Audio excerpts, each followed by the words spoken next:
මේ ස්ථානයේ මේ ගල්කණු උඩ හදපු ආරාමයක් තියෙන්නට ඇති ඒ කාලේ.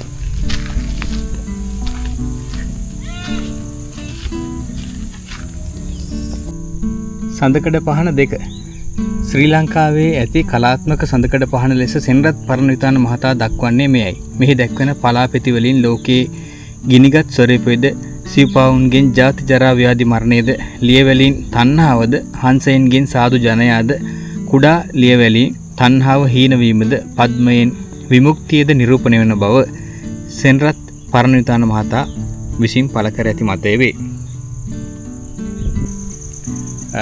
සඳකඩ පහන් දෙකක් අනුරාධපුරේ ඉතාම විශිෂ්ට ගානීය කලා නිර්මාණ විදියට සලකනවා. ඉතින් එක සඳකඩ පහනක් මුරගලට ඉස්සරහා තියෙන්නේ. මුරගල ඒ රත්න ප්‍රසාදයේ ඉදිරිපස්සෙන්. ඉතින් අනිත් එක රත්න ප්‍රසාදයේ පිටිපස්සේ.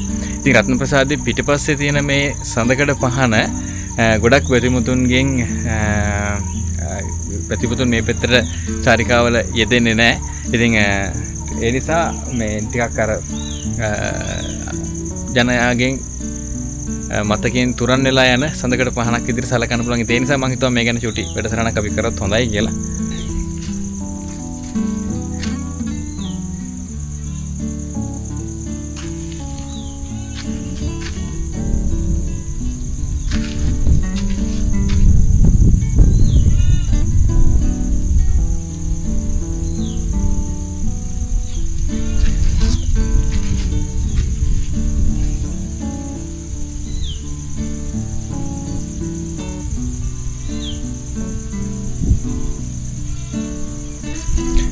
ඉතින් මේ සඳකඩ පහනේ මේ ලියවැල් වලින් මේ මුලින්ම තියෙන ලියවැල් වලින් මේ ලෝකයේ ගිනිගත් ස්වභාවයත් ඒ වගේම සිව්පාවුන්ගේ මෙතන සිව්පාවෝ ඉන්නවා. ඒ සිව්පාවුන්ගෙන් ජාති ජරා ව්‍යාධි මරණයත් ඒ වගේම ඊට පස්සේ තියෙන ලියවැල්ලෙන් තණ්හාවත් අපි ඒකට තණ්හාවෙන් බැඳලා ඉන්න ආකාරයත් ඒ වගේම හංසයින්ගෙන් සාදු ජනයාත් ඒ කියන්නේ අපේ ස්වාමින් වහන්සේලා ඒ වගේම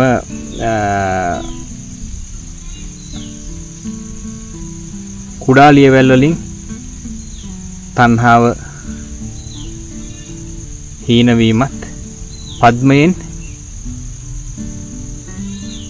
විමුක්තියත් නිරූපණය වෙන බව සෙනරත් පරණවිතාන මහත්මයා අදහස් දක්වලා තිබෙනවා. ඉතින් අපි චාරිකා සරහන් වැඩසටහනින් ඔයාලට ආරාධනා කරනවා. ඉතින් අර සඳකඩ පහන ප්‍රධාන සඳකඩ පහන වගේම මේ තරමක් අප්‍රකට මේ සඳකඩ පහන මේ ස්ථානය රත්න ප්‍රසාදයේ පිටිපස්සෙන් තමයි යන්න තියෙන්නේ. ඒ වගේම අර සුදස්සන ප්‍රධාන ගරේටත් ඉදිරි පිටේ. ඉතින් ආපු වෙලාවක බලා ගන්න.